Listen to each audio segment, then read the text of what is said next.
Hello friends, मैं हूं जगदीश प्रसाद और आप देख रहे हैं आपका अपना चैनल क्यूपीआई शॉर्ट्स। आज हम बात करने वाले हैं कि इंटरव्यू में ISO 45001 पे क्वेश्चन क्या क्या पूछे जाते हैं। आइए शुरू करते हैं। सबसे पहले हमने क्वेश्चन लिया है कि ISO 45001 क्या होता है और इसके मेन पर्पस क्या होता है।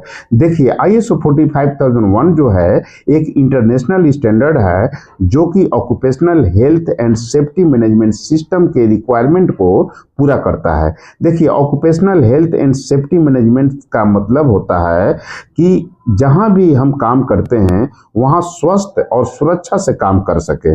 इसका मेन पर्पस, मेन उद्देश्य यह होता है कि हम जहां भी काम करते हैं वहां किसी भी तरह से चोट न लगे, काम करने की वजह से किसी भी तरह का बीमारी न हो, यानी कि जहां हम काम करते हैं वहां पे एक स्वस्थ और सुरक्षित वातावरण बना रहे, यही इस स्टैंडर्ड का मेन उद्देश्य है। आइए दोस्तों, हम दूसरा क्वेश्चन लेते हैं। यह पूछ सकते हैं कि how many clauses are in ISO 45001 2018। देखिए, 2015 के पहले जो भी स्टैंडर्ड होते थे उनका अलग अलग क्लॉजेस हुआ करते थे।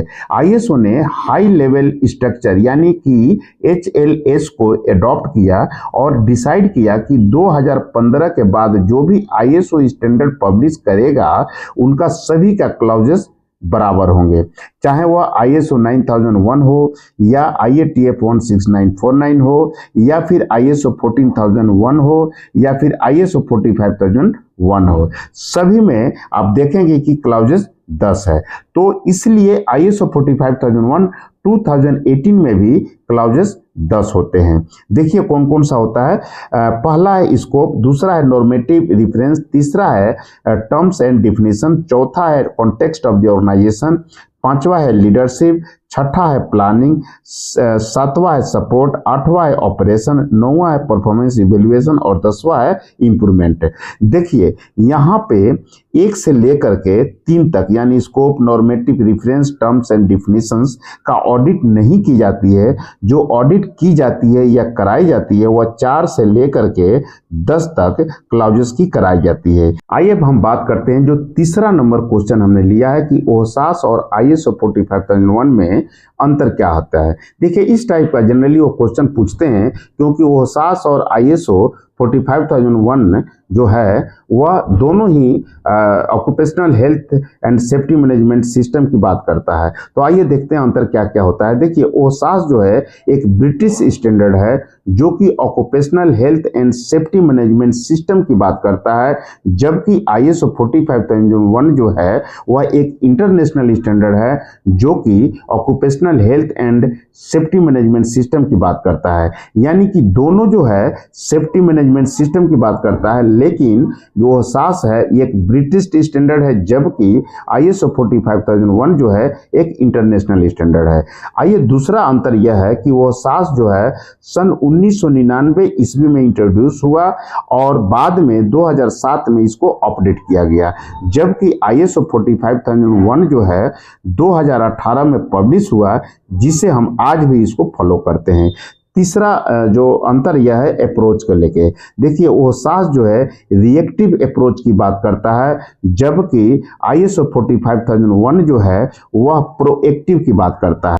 रिएक्टिव और प्रोएक्टिव क्या होता है। देखिए, OHSAS जो ये बात करता है कि जब किसी ऑर्गेनाइजेशन के अंदर कोई इंसिडेंट हो जाता है तब उसके बाद उसके ऊपर में एक्शन लेने की बात करता है, जबकि ISO 45001 जो है वह प्रोएक्टिव है, यानी कि प्रॉब्लम होने के पहले ही पोटेंशियल काउज को फाइंड आउट करने को कहता है और उस पर एक्शन लेने की बात करता है। जो 4 नंबर अंतर यह है पार्टिसिपेशन को लेके। देखिए, OHSAS जो है केवल एम्प्लॉइज की पार्टिसिपेशन की बात करता है, जबकि ISO 45001 है वह वर्कर्स, इंटरेस्टेड पार्टी और थर्ड पार्टी की बात करता है। आइए अब हम पांचवा आंसर जो है वह है डील्स को लेके। देखिए, OHSAS जो है केवल रिस्क की बात करता है, जबकि ISO 45001 2018 जो है वह रिस्क एंड अपॉर्चुनिटी दोनों की बात करता है। तो यह रहा आपका क्वेश्चन नंबर 3। आइए अब हम बात करते हैं जो 4 नंबर क्वेश्चन हमने लिया है कि how does ISO 45001 defined A hazard, यानी कि हजार्ड को यानी जोखिम को ISO 45001 किस तरह से डिफाइन करता है, किस तरह से परिभाषित करता है। देखिए, हजार्ड या जोखिम वह चीज है या वह स्थिति है जिसमें नुकसान पहुंचाने की क्षमता होती है, यानी कि किसी भी चीज या स्थिति जिसमें नुकसान पहुंचाने की क्षमता होती है उसे हम हजार्ड या जोखिम या फिर खतरा कहते हैं। देखिए, हजार्ड जो है कई तरह के हो सकते हैं, जैसे फिजिकल हजार्ड, जैसे कि हम फ्लोर पे चल रहे हैं, स्लिप कर गए या किसी हाइट पे हम चढ़ करके हम काम करते हैं और गिरने की संभावना है, इस तरह से अगर चोट लगती है तो हम फिजिकल हजार्ड कहते हैं। दूसरा है केमिकल हजार्ड।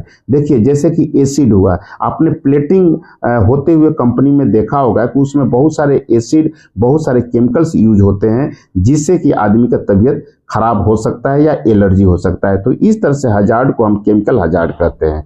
तीसरा है बायोलॉजिकल हजार्ड। देखिए, जैसे कि बैक्टीरिया हुआ या ईस्ट हुआ या वायरस हुआ, जब इस तरह से कोई प्रॉब्लम होती है उसे हम बायोलॉजिकल हजार्ड कहते हैं। चौथा नंबर है इर्गोनोमिक हजार्ड। देखिए, जब हम कहीं काम करते हैं तो बॉडी को हम अनकंफर्टेबल में रख करके काम करते हैं, जैसे बॉडी को बेंड करके करना या ट्विस्ट करके करना या फिर घंटों तक खड़े होकर काम करते रहना। इस तरह से अगर हम कहीं फील करते हैं तो ऐसे हजार्ड को हम इर्गोनोमिक हजार्ड कहते हैं। पांचवा है आपका साइको सोशल हजार्ड। इसमें क्या है कि यदि हम ऑर्गेनाइजेशन में काम करते हैं, अगर हमें कोई ओवरलोड के चलते या किसी कारणवश हम डिप्रेशन में जाने की संभावना होती है, तो इस तरह से हजार्ड को हम साइको सोशल हजार्ड कहते हैं। छठा है इन्वायरमेंटल हजार्ड।